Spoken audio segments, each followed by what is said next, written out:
Very good afternoon. Speak in the mic.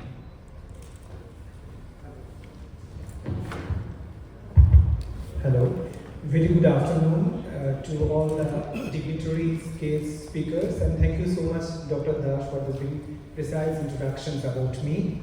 I'm really very much delighted, and also it's my proud privilege being over here. And thank you, Dr. Suprati Bhattacharya, for inviting me this AMOCE Emocon. So today, what we will discuss, rather I will shed the light on about the obesity management through the nutrition intervention and through the therapeutic diets, and how diet plays a major role in the obesity management. So obesity is basically a key factor for all the metabolic disorders, all the non-communicable disease, and every disorders comes from the obesity. So obesity is the real challenge nowadays. So there is a quote is that your food may be a very prolonged form of the medication, but the slowest form of this poison. So in that cases, our choosing of food, our food habits, cooking of the food, quality of food are simultaneously important to combat with the obesity. Introductions, basically we know all the BMI calculations in detail because the previous speakers are told about in detail about the BMI. There is the ACS specific goals are there, WHO global standard goals are there. In our cases, more than 25 we are considered the obesity grade 1, obesity grade 2, obesity grade 3, and also the morbid obesities are there. There are so much classifications there. We have to take care of our BMI in detail.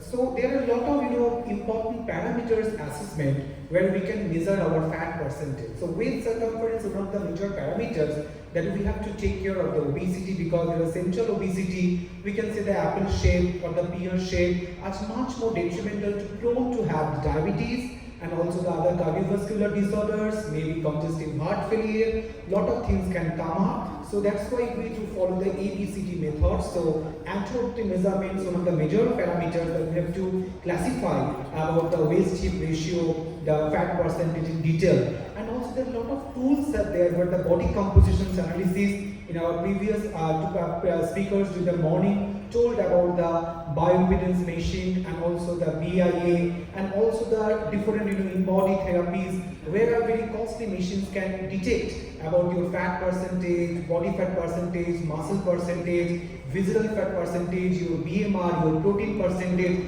and also the intracellular fluid and the extracellular fluids. This should be very much helpful for a qualified clinical dietitian to dictate about the dietary pattern, to calculate about the dietary pattern in detail. Lot of metabolic parameters are there: fasting blood glucose, HbA1c, lipid profile, liver function test, thyroid function test, that we do take care, because biochemical parameters are simultaneously important for making a diet prescription for an individual. There shouldn't be any diet chart common for everyone. There should be a case-specific, customized therapeutic diet should be there for a patient.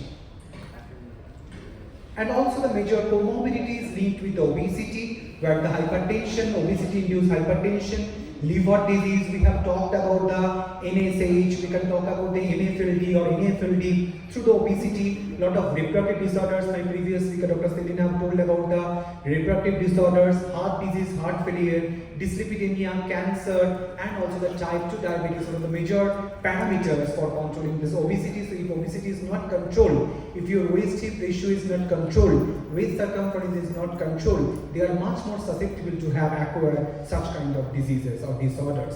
So cause of obesity is basically the excess calorie intake versus expenditure. So calorie intake and expenditure is one of the major phenomena that we have to take care of, because in our mammals we have two kinds of adipose tissues: white adipose tissues and the brown adipose tissues, where white adipose is basically the store of the lot of energy. The energy reservoir is there, which is actually not good for our health, whereas we can see the brown adipose tissue are helpful for the energy expenditure, where they can walk in with the mitochondrial alt protein 1, UCP1. We are working for this thermogenesis process, working on the thermoregulation and maintaining the obesity-induced management through the brown adipose tissue. So brown fat sometimes also good for the people, but the white adipose tissue is always the bad for the people, because these are something is the energy reservoir for the people. So lot of genetic predisposition, PCOS, hypothyroidism, where metabolic rate is one of the major phenomenon. Sedentary lifestyle, takes a walk, and there is no any kind kind of movement, there is no any kind of activity, that could be again one of the parameters for the obesity. Increased consumption of the ultra processed foods. Ultra processed foods or preservative foods, lot of outside junk, lot of high sodium food can retain the water balance, it leads to obesity. Emotional and stress eating is also there. Behavioral changes for the obesity is there, and there are a lot of medication. Maybe there are a lot of like glucocorticoids, mineralocorticoids, lot of steroid-induced obesities are there, because lifestyle is the major phenomenon. But apart from the lifestyle, there are a lot of other factors, genetic predispositions also leads for the obesity. So there is a plateau effect, because some of the people comes to our clinic and they used to say in previously 1 or 2 months the weight reduction is much more higher, but after that it will be a plateau. So there is the important theory, the set point theory is there, where the plateau has come. So RMR and so the basal metabolic rate is simultaneously important for maintaining the obesity. So calorie intake is much more higher, consuming more calories than the expected calories, and macronutrient imbalances, high intake of the saturated fat, high intake of the trans fats, and high intake of the lot of carbohydrates, refined carbohydrates, can lead to the obesity. And because there's a lot of adipose issues and a lot of glucogenesis can happen in that cases, if it's too much of the carbohydrate intake and too much of the practices of the outside junk and the fast food, that can induce and that can reduce the metabolism, BMI will be lower, and it could increase the obesity. So goals of the management, sustainable weight loss, because there are a lot of things we are seeing in the different sites and the in the internet also, that 1 month 10 kg weight loss, 1 month 20 kg weight loss through some quacks and all those things, but that is not true. The weight reduction should be a sustainable weight loss, that's 0.5 to 1 kg per week, and it's not more than at least 2 to 3 kgs per month, and it could be also depends on the preventing promote of the healthy eating habits and enhance the overall quality of the life. Because maybe a garlic contain good amount of the like sulfide, maybe a tomato contain good amount of the lycopene, but if you walk with too much of the oil of the deep fried garlics, deep fried tomatoes, so we can't retain the important phytochemicals or antioxidants or the flavonoid that can be retained. We can increase lot of free radicals, lot of reactive oxygen species, and that can lead to the syndrome X and also lead to the non-communicable disease like diabetes, cardiovascular problems. So quality of the food and the cooking quality and also the mechanism of cooking is simultaneously important once you maintain the diet prescription and diet charts for particular individuals. So this is a principle of the healthy weight loss, where resting energy expenditure plus activity level of the thermic energy of the food specific dynamic action is important. But again, simultaneously, low calorie diet would be okay, but very low calorie diet VLCD is not sometimes prescribed for an individual, because 500 to 1000 kilocalorie per day for the gradual weight loss, but there are a lot of contraindication, lot of adverse events can happen if the VLCD less than 800 calorie per day can happen to, unless the medical supervision and unless to supervision to a physician, diabetologist or a clinical dietitian.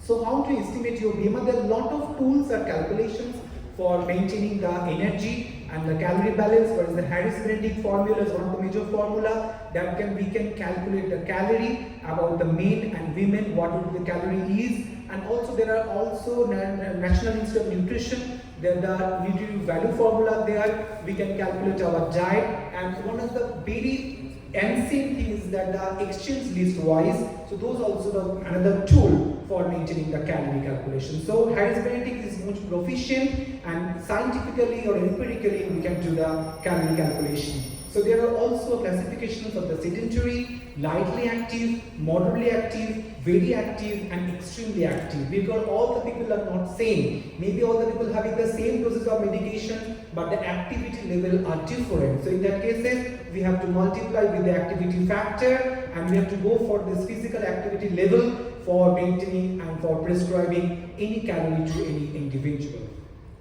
Drawbacks of the very low calorie diet is nutrition deficiencies, maybe gallstone formation, uric acid metabolism would be higher, xanthine oxidants would be higher, cardiac complications would be there, rebound weight gain would be there, and there are a lot of psychological effects would be there for the very low calorie diet. So we shouldn't prescribe less than 800 kilocalorie diet unless and until it is very required for any individual. for a specific given point of time. Limit sugar intake, dessert and the refined grain. Increase dietary fiber intake. Our RDA recommended dietary allowances for Indians is 40 grams of dietary fiber, despite of soluble dietary fiber and insoluble dietary fiber should be in our diet, and that should be come from the whole grain cereal, vegetables, legume. But we can see the like non-soluble dietary fiber or water insoluble dietary fiber we can't digest due to absence of the cellulase enzymes, so that would be good for our attenuate like constipation and reduce the diverticulosis, sort of other problem. But simultaneously, the soluble dietary fiber can go for this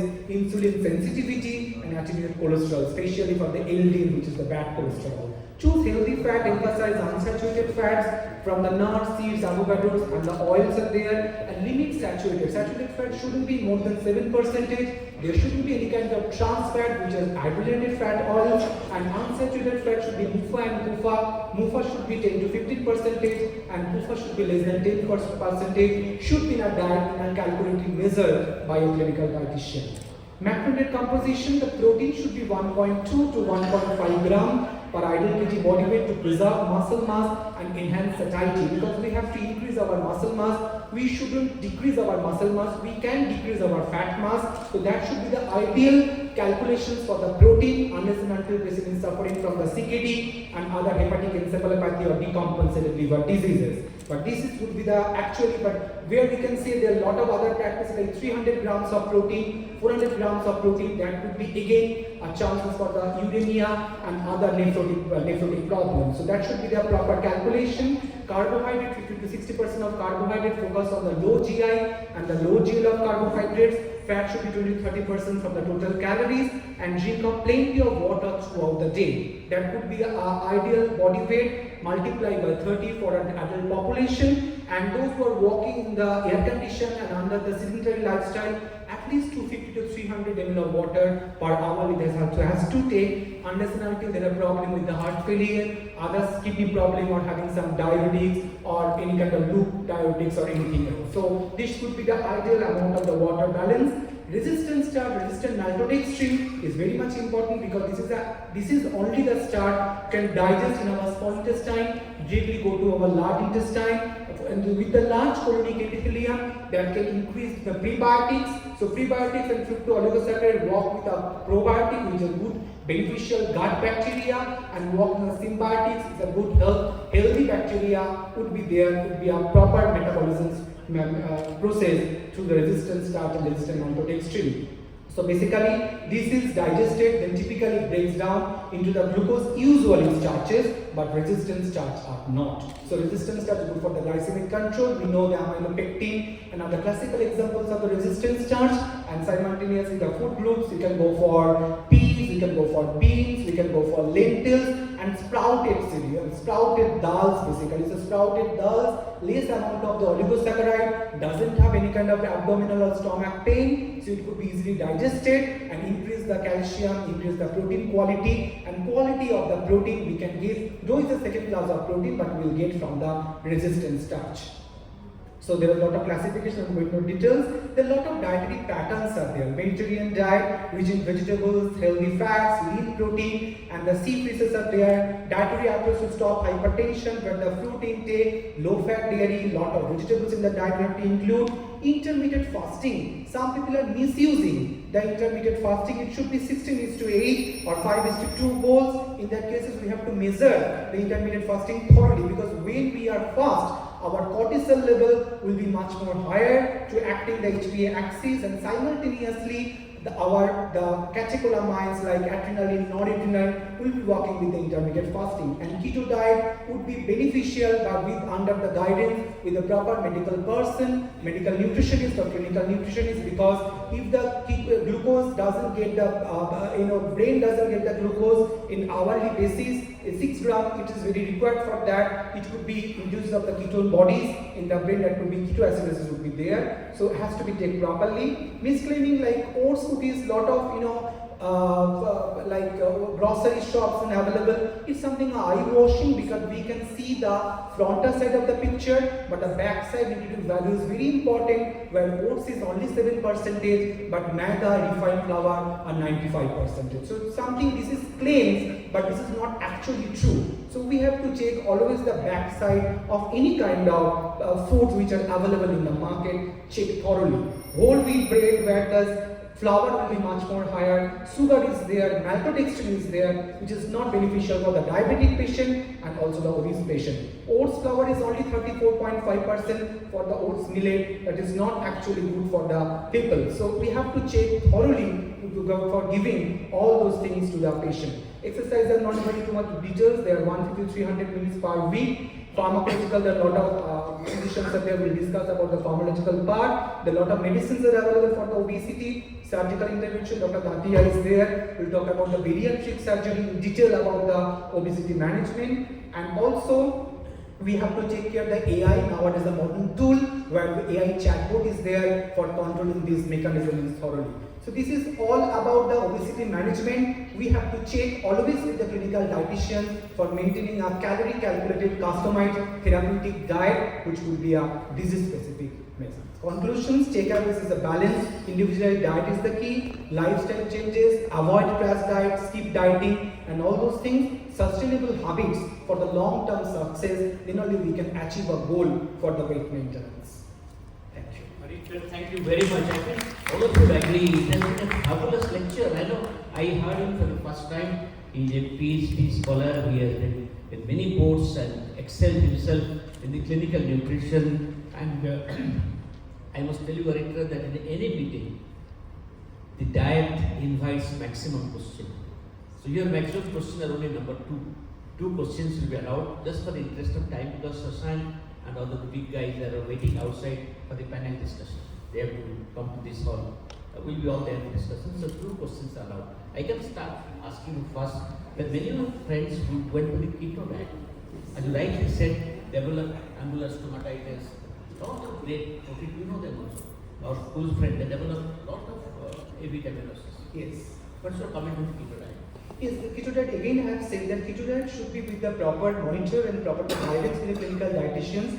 And keto diet is a high fat diet and low carbohydrate diet. But it's 100 grams, below 100 grams of carbohydrate can induce the ketogenesis, where our brain needs 6 grams of the glucose in per hour. So this glucose standard would be there. So in case of the starvation, so ketogenesis can happen, it could be a death can happen. So one question from the floor. If not, I like to ask you about intermittent fasting. Yes, the same thing for the intermittent fasting. It should be. What people are doing, they're eating at 7 o'clock. Those who are go to work at till laborers like we have to be there at workplace at 8 o'clock.